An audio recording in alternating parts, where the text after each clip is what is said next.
नमस्कार दोस्तों, राधे राधे। मैं अजय वर्मा आपके साथ और आपका स्वागत है फिजिक्स बाय अजय वर्मा में। लास्ट वीडियो में हमने देखा कि विद्युत विभव क्या होता है, एक वोल्ट की परिभाषा क्या होती है, विद्युत विभवांतर क्या होता है और एक इलेक्ट्रॉन वोल्ट क्या होता है। अब उसके बाद जो हमारा अगला टॉपिक है वो है किसी बिंदुवत आवेश के कारण उत्पन्न विद्युत क्षेत्र में उपस्थित किसी बिंदु पर विद्युत विभव। ठीक है, हमें किसी बिंदुवत आवेश के कारण उत्पन्न विद्युत क्षेत्र में कोई बिंदु लेना है, उस बिंदु पर विद्युत विभव निकालना है। ठीक है ना, उस बिंदुवत आवेश के कारण कितना जनरेट होगा वो देखना है। तो टॉपिक लिखूंगा मैं, किसी बिंदुवत आवेश के कारण उत्पन्न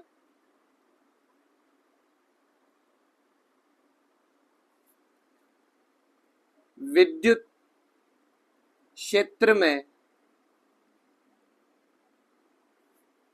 किसी बिंदु पर विद्युत विभव। ठीक है ना। अब सबसे पहले डायग्राम बनाना है। डायग्राम में आपको क्या बनाना है, बिंदु आवेश। इस बिंदुवत आवेश का मान परिमाण में ले लेता हूं Q। कितना ले लेता हूं Q। इसके कारण इसके चारों तरफ एक विद्युत क्षेत्र उत्पन्न होगा। इसे धनावेश लेके चलूंगा। इससे मुझे R दूरी पर, कितनी दूरी पर, R दूरी पर, यहां से यहां तक की जो दूरी होगी R दूरी पर कोई P बिंदु है। क्या है, P बिंदु है। उस पर मुझे विद्युत विभव का मान ज्ञात करना है। और आपको पता है विद्युत विभव कैसे निकालते हैं, अनंत से किसी परीक्षण आवेश को लेके आते हैं और उसको जब अनंत से यहां तक लेके आते हैं उसके द्वारा जितना कार्य होता है, बिना त्वरण लाया जाता है, ये याद रखना, बिना त्वरण के लाते हैं और यहां तक लाने में जितना कार्य किया जाता है W, उसको जब उसके परिमाण से डिवाइड कर देते हैं, आवेश जो परीक्षण आवेश लेके आते हैं ना, धनावेश, उससे डिवाइड कर देते हैं, तो आपको उस बिंदु तक का क्या मिल जाता है, या उस बिंदु का क्या मिल जाता है, विद्युत विभव मिल जाता है। कंसेप्ट यही है, इसी का ही हम इस्तेमाल करेंगे और हम बिंदु आवेश के कारण इस बिंदु पर विद्युत विभव निकालेंगे। ठीक है, इसको करने के दो तरीके हैं, देखो ध्यान से देखना। करने के दो तरीके कैसे, ये तो विद्युत क्षेत्र अपना उत्पन्न कर ही रहा है, तो आप इसको विद्युत क्षेत्र से भी सोल्व कर सकते हो और इसको बल से भी सोल्व कर सकते हो। बल से कैसे, क्योंकि कार्य बराबर क्या होता है, बल इंटू विस्थापन।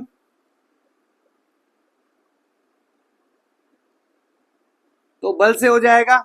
और बल के अंदर क्या होता है, जब आप Q नोट का मान इकाई धनावेश ले लेते हो, कितना ले लेते हो, इकाई धनावेश, तो आपका बल का फॉर्मूला क्या हो जाता है, KQ बाई R स्क्वायर। एक तरीके से विद्युत क्षेत्र हो जाता है। ठीक है ना, तो विद्युत क्षेत्र से भी सोल्व कर सकते हो, बल से भी सोल्व कर सकते हो। ठीक है ना, अपन तो बल से सोल्व करेंगे। किससे सोल्व करेंगे, बल से सोल्व करेंगे। और ये वाला कंसेप्ट तभी होगा जब आप इस परीक्षण आवेश को कितना ले रहे हो, इकाई धनावेश ले रहे हो। उसके अलावा तो फिर बल से ही पॉसिबल है। किससे पॉसिबल है, बल से ही पॉसिबल है।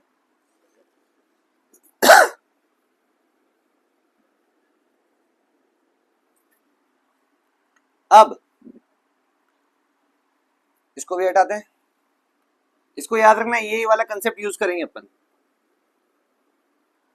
कंसेप्ट क्या है, आपको इस पर विद्युत विभव निकालना है, तो आपको क्या करना पड़ेगा, अनंत से परीक्षण आवेश लेके आना पड़ेगा, इकाई धनावेश। ठीक है ना, तो जब इसको यहां से यहां तक लेके आओगे, लेके आओगे, लेके आओगे, एक जर्नी ट्रेवल करोगे पूरी, आप यहां से यहां तक विस्थापन तय करोगे या दूरी तय करोगे। ठीक है ना, मैं मान लेता हूं इस पूरी दूरी में मैंने टोटल कार्य कितना किया, W। कितना कार्य किया, W। और इस W कार्य करने के लिए मुझे कहीं ना कहीं छोटे छोटे विस्थापन तय करने पड़े होंगे। छोटी छोटी दूरियां तय करनी पड़ी होगी। मान लेता हूं मैं किसी बिंदु ए पर, पूरी जर्नी के दौरान बीच में कोई एक बिंदु ले लिया ए पर, जो कि इस आवेश से कितनी दूरी पर अवेलेबल है, एक्स दूरी पर अवेलेबल। मुझे याद नहीं कौन सी एक्स दूरी है वो, मैंने उसको एक्स मान लिया, ठीक है ना, एक्स दूरी पे अवेलेबल है।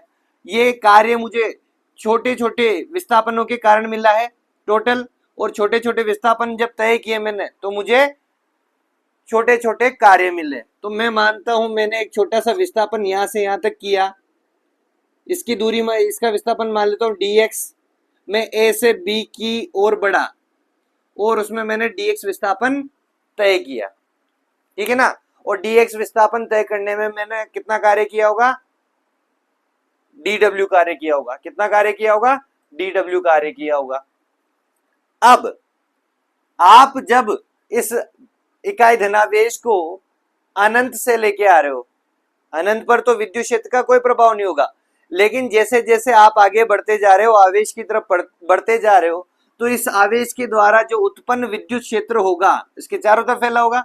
जैसे ये इसके विद्युत क्षेत्र में आएगा, ये क्यू नोट यहां पे पहुंच गए। यहां से जब भी ये इसके विद्युत क्षेत्र में आएगा तो इसका प्रभाव इस पर लगने लग जाएगा, इसका प्रभाव इस पर लगने लग जाएगा। और प्रभाव क्या है, प्रभाव बल है। ये भी धनावेश लेके चल रहे हैं, इसको भी धनावेश लेके चल रहे हैं, तो इस पे क्या लग रहा होगा, इस डायरेक्शन में एक विद्युत बल लग रहा होगा। इसे मैं बोल दूंगा एफ इलेक्ट्रिक, एफी, ठीक है ना, इस डायरेक्शन में लग रहा होगा। और इसको चलाने के लिए, इसको जब यहां से यहां तक लेके आ रहे हैं, तो इस बल के विरुद्ध हमें कोई कार्य, मतलब इस बल के विरुद्ध हमें भी बल लगाना पड़ रहा होगा। उस बल को मैं बोल देता हूं एफ एक्सटर्नल बल, बाह्य बल, हिंदी में आप लिख सकते हो बाह्य बल। और ये विद्युत स्थिति की बल, कूलाम का बल जो होता है, ये इस पे इस डायरेक्शन में बल लगाएगा, ठीक है ना। ये बल तब लगाएगा जब हम इसके विद्युत क्षेत्र में घुसेंगे, और इसके विद्युत क्षेत्र में कब घुसेंगे हम, जब हम कोई बाह्य बल के द्वारा इसके अंदर चल रहे होंगे, ठीक है ना। और ये बाह्य बल का मान इसके बल के मान के बराबर हो जाएगा। क्यों, एक तो हम क्या कर रहे हैं यहाँ पे, दूसरा कोई भी मतलब एक तो दूसरा कोई इफेक्ट जनरेट नहीं कर रहे हैं, यहाँ पे सिर्फ दो ही बल काम कर रहे हैं। एक तो हमने जो लगा एक्सटर्नल आगे बढ़ाने के लिए, और एक लगा इसके विरुद्ध में, ठीक है ना। जो आप इसके विद्युत क्षेत्र में घुसते जा रहे हो, तो एक इलेक्ट्रिक फोर्स बोलो तो विद्युतीय बल, या फिर आप बोल दो कूलम का बल, इसके अपोजिट डायरेक्शन में लग रहा होगा, ठीक है ना। तो यहां से आप कह सकते हो कि एफ एक्सटर्नल का जो परिमाण है वो कूलम के नियम के बराबर हो जाएगा, बस डायरेक्शन क्या हो जाएगी, डिफरेंट हो जाएगी। दूसरा कोई बल नहीं लग रहा। यहाँ पे इस आवेश को भी ला रहे हो तो बिना त्वरण के ला रहे हो। कैसे ला रहे हो, बिना त्वरण। बिना त्वरण मतलब a इक्वल्स टू 0, ए का मान कितना है, 0। ए का मान 0 होने से क्या हो जाएगा, एक समान गति होगी। गति कैसी चल रही है, एक समान, अर्थात हर टाइम इंटरवल में, टी टाइम इंटरवल में एक फिक्स दूरी या फिक्स विस्थापन तय कर रहा होगा, ठीक है ना। अब ये बिना त्वरण के क्यों ले रहे हैं, ये भी मैं आपको बता दूं। बिना त्वरण लेने का ये रीजन है क्योंकि त्वरित आवेश, जो त्वरित आवेश होता है ऊर्जा उत्सर्जित करता है। क्या करता है, ऊर्जा उत्सर्जित करता है। और हमें ऐसा कोई भी इफेक्ट जनरेट नहीं करना जिससे हमारे विभव की कैलकुलेशन में कुछ न कुछ प्रभाव उत्पन्न हो, अन्य प्रभाव। अगर कोई अन्य प्रभाव उत्पन्न होगा तो जो एग्जैक्ट मैं यहाँ पे विद्युत विभव निकालना चाहता हूं उसमें कुछ न कुछ चेंजेस आएंगे, मेरे को वो चेंजेस नहीं चाहिए। और इसलिए मैं चाहूंगा कि मेरा आवेश बिल्कुल भी त्वरित ना हो, अर्थात उसमें एक्सेलरेशन बिल्कुल भी ना हो। एक्सेलरेशन शून्य हो जाए, त्वरण शून्य हो जाए, अर्थात एक समान गति करा के मुझे उसको लाना पड़ेगा, एक कांस्टेंट वेग के साथ उसे आगे बढ़ाना पड़ेगा, ठीक है। तो यहाँ पे एक्सेलरेशन नहीं होगा तो कोई भी अन्य दूसरा बल भी काम नहीं करेगा, और क्या नाम से, और कोई ऊर्जा उत्सर्जित नहीं होगी जिसके कारण इसका विभव प्रभावित तो नहीं होगा। यहाँ पे दो ही फोर्स लगेंगे, एक तो इसके विरुद्ध, जिस डायरेक्शन में गति कर रहे हो उसके विरुद्ध लगेगा विद्युत क्षेत्र वाला, और आप इसको जिधर लेके जा रहे हो बाह्य बल वो लगेगा। और इसी आधार पे मैंने कह दिया दो ही बल लग रहे तो कि एफ ई और एफ एक्सटर्नल बाह्य बल जो हम लगा रहे हैं और ये विद्युत क्षेत्र वाला जो बल लग रहा है ये दोनों परिमाण में क्या हो जाएंगे, समान हो जाएंगे। ठीक है ना, कोई दूसरा बल नहीं, दो ही बल है बस यहाँ पे। अब बल का मान भी निकाल लिया भाई साहब। बल का मान क्यों जरूरी था आपको निकालना, क्यों? देखो आपको निकालना है यहाँ पे विद्युत विभव। विद्युत विभव का फॉर्मूला क्या होता है, V बराबर W by Q note. Q note already क्या हो गया है, 1 हो गया है, क्योंकि अपन निकाय धनावेश के लिए लेके चल रहे हैं। क्यू का मान कितना है यहाँ पे ऑलरेडी मैं बता दूं, क्यू नोट बराबर +1 C, इकाई धनावेश लेके चल रहे हैं तो ये तो 1 हो गया, अर्थात मुझे पोटेंशियल निकालना है, विभव निकालना है इस बिंदु पर, तो मेरे को सिर्फ वर्क कैलकुलेट करना पड़ेगा। और वर्क का फॉर्मूला क्या होता है सर, बल इंटू विस्थापन, और वेक्टर फॉर्म में लिख सकता हूं F डॉट डी एक्स। मैं इतनी दूरी चली, अपन ने जो इतनी दूरी चली उसके लिए कैलकुलेट कर रहा हूं, तो F डॉट डी एक्स हो जाएगा, कार्य भी कितना हो जाएगा, dw आ जाएगा, dx दूरी के लिए dw कार्य होगा। जब इसे खोलूंगा तो क्या आएगा, F dx cos theta, dot product है, डॉट प्रोडक्ट को खोलेंगे तो क्या आ जाएगा, F dx कोस थीटा, ये आपका dw हो गया। अर्थात इतनी सी दूरी के लिए किया गया कार्य, जितनी dx दूरी चल रहे हैं उसके लिए कितना कार्य करना पड़ेगा, F dx कोस थीटा। अब इसको सोल्व करते हैं। यहाँ पे अपन अपने पास F एक्सटर्नल मैंने कितना बल लगाया मुझे, मेरे पास वो नहीं है, लेकिन जिस बल के विरुद्ध में कार्य कर रहा हूं उस बल का मान है, और मेरे द्वारा जो लगाया गया बल है और जिस बल के विरुद्ध में कार्य कर रहा हूं वो दोनों क्या है, समान है परिमाण में। जब समान है परिमाण में तो मैं F एक्सटर्नल फोर्स यहाँ पे यूज कर लूंगा। तो यहाँ पे सॉरी एक्सटर्नल क्या है, F electrical force, electric force, तो F E जब यूज करूंगा और dx यूज करूंगा, ठीक है ना। तो कोस थीटा, कोस थीटा क्या होता है, इन दोनों के बीच का एंगल, इन दोनों सदिशों के बीच का एंगल। एफ ई आपका इस डायरेक्शन में है और जो dx है, जो विस्थापन तय हो रहा है वो इस डायरेक्शन में, एक दूसरे क्या है अपोजिट है, तो अपोजिट वाले कितना एंगल बनाते हैं, यहाँ पे थीटा हो जाएगा 180 डिग्री, और कोस 180 कितना हो जाता है, -1, तो ये आ जाएगा -FE/dx। ये सब क्यों हुआ, क्योंकि यहाँ पे फोर्स क्या लिया मैंने, ये वाला विद्युत क्षेत्र का फोर्स लिया है मैंने, इस वजह से हुआ। अगर ये वाला इसका मान मुझे पता होता तो ये पॉजिटिव होता, क्योंकि जिस दिशा में मैं गति कर रहा हूं या जिस दिशा में मेरा स्थिति परिवर्तन हो रहा है उसी दिशा का अगर बल ले लिया तो कोस थीटा कितना आ जाता, 0 डिग्री, और कोस 0 कितना हो जाता है, 1 हो जाता। लेकिन मैं दूसरा वाला फोर्स ले रहा हूं, इस वजह से ये -1 हो गया, 180 डिग्री एंगल निकल के आया, तो DW इतना हो जाएगा भैया।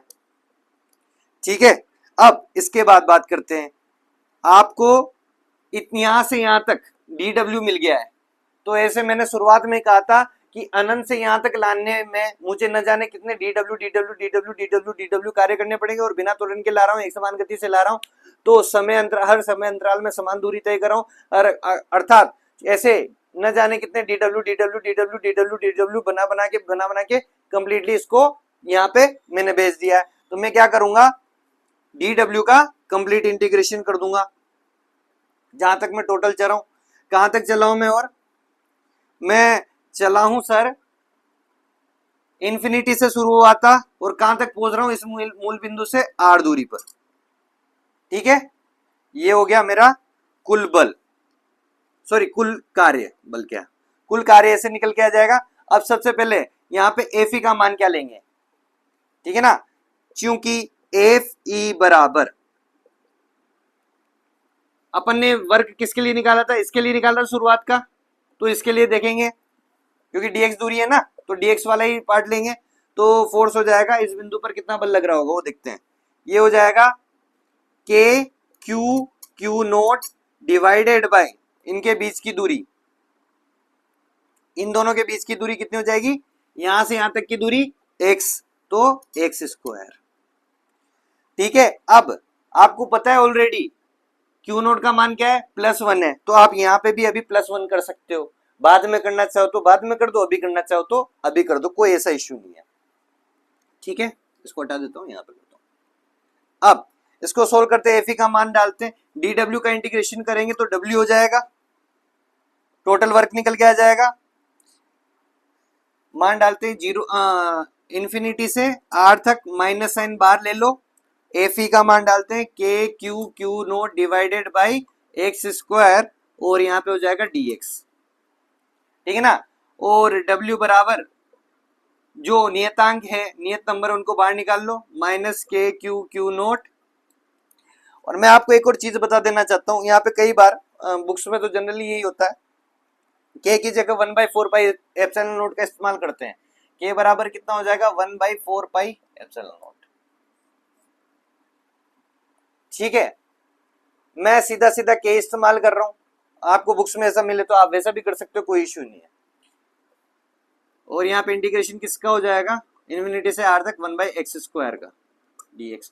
1/x² को क्या लिख सकते हो आप, 1/x² को लिख सकते हो आप, इसको जब ऊपर पावर ऊपर भेजूंगा तो x की पावर -2, ठीक है ना। इसका इनवर्स मतलब सुधारूंगा, मतलब इसको ऊपर भेजूंगा तो x की पावर -2, ठीक है। तो w minus K Q Q naught infinity to R x की पावर -2 dx। अब x की पावर -2 अगर, और घात का इंटीग्रेशन क्या होता है,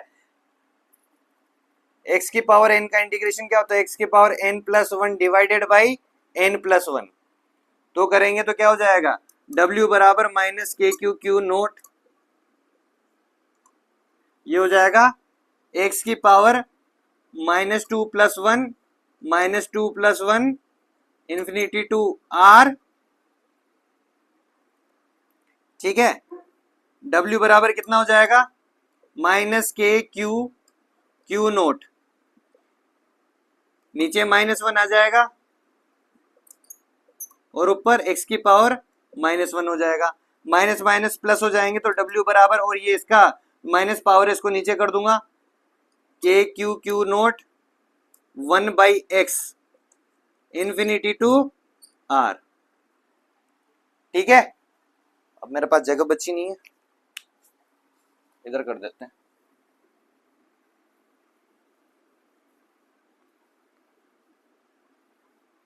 ठीक है। अब इनमें मान डालते हैं, फाइनल ये इनिशियल है तो फाइनल माइनस इनिशियल करते हैं, W बराबर K Q Q note, final कितना है, आर पे जा रहा हूं, इन्फिनिटी से आर पे जा रहा हूं, ये शुरुआत है ये अंतिम है, तो आर पे गया, शुरुआत इन्फिनिटी थी, 1/∞ 0 हो जाता है, तो फॉर्मूला क्या बचता है, W बराबर K Q Q naught upon R, ठीक है। कार्य आ गया। अब आपको चाहिए विद्युत विभव, विद्युत विभव का फॉर्मूला क्या होता है, W/Q नोट, जिस पे आप कार्य करते हो और जो कार्य करते हो उन दोनों का अनुपात, जो कार्य किया और जिस पर कार्य किया उसका परिमाण, उन दोनों का अनुपात।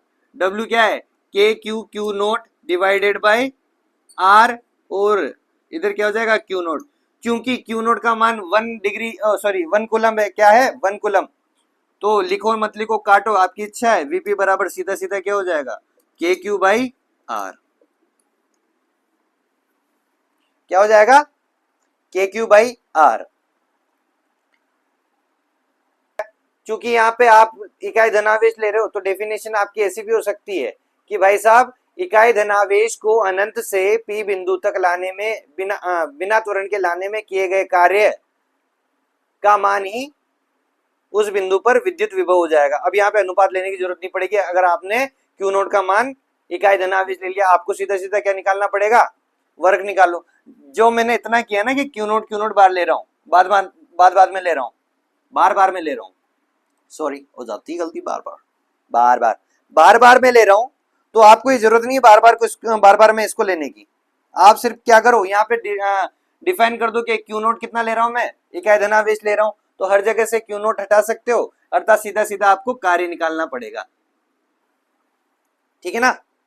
पुरानी डेफिनेशन क्या थी, एक और बार देख लो पुरानी डेफिनेशन, जो हमारी जो शुरुआत से डेफिनेशन चल के आ रही थी, किसी विद्युत क्षेत्र के बिंदु पर या किसी विद्युत क्षेत्र में उपस्थित बिंदु पर विद्युत विभव का मान किसी परीक्षण मात्रक धनावेश को अनंत से बिना त्वरण के लाने में किए गए कार्य और उस परीक्षण आवेश के परिमाण के अनुपात के समान होता है। ठीक है ना, विद्युत विभव का मान। अब चूंकि आपने इसको इकाई धनावेश मान लिया है, तो आपकी डेफिनेशन ये भी हो सकती है कि विद्युत क्षेत्र के किसी बिंदु पर, विद्युत क्षेत्र के किसी भी बिंदु पर विद्युत विभव का मान किसी इकाई धनावेश को अनंत से बिना त्वरण के उस बिंदु तक लाने में किए गए कार्य के समान होता है। अब यहाँ पे मैंने अनुपात हटा दिया, क्योंकि अनुपात क्यों हटाता है, क्योंकि यहाँ पे क्यू नोट कितना हो गया, इकाई धनावेश हो गया। ठीक है, ये चीज है। तो दो तरीके से डेफिनेशन आ जाए तो परेशान मत हो ना, कि एक में तो अनुपात बोल रहा है, एक में सीधा सीधा कार्य बोल रहा है। जिसमें सिर्फ कार्य बोलेगा वहां पे क्यू नोट का मान इकाई धनावेश होगा, और जिसमें अनुपात बोल रहा है तो कहीं ना कहीं भाई साहब यहाँ पे इकाई धनावेश का इस्तेमाल नहीं हो रहा है, यहाँ पे दूसरा मान आ रहा है।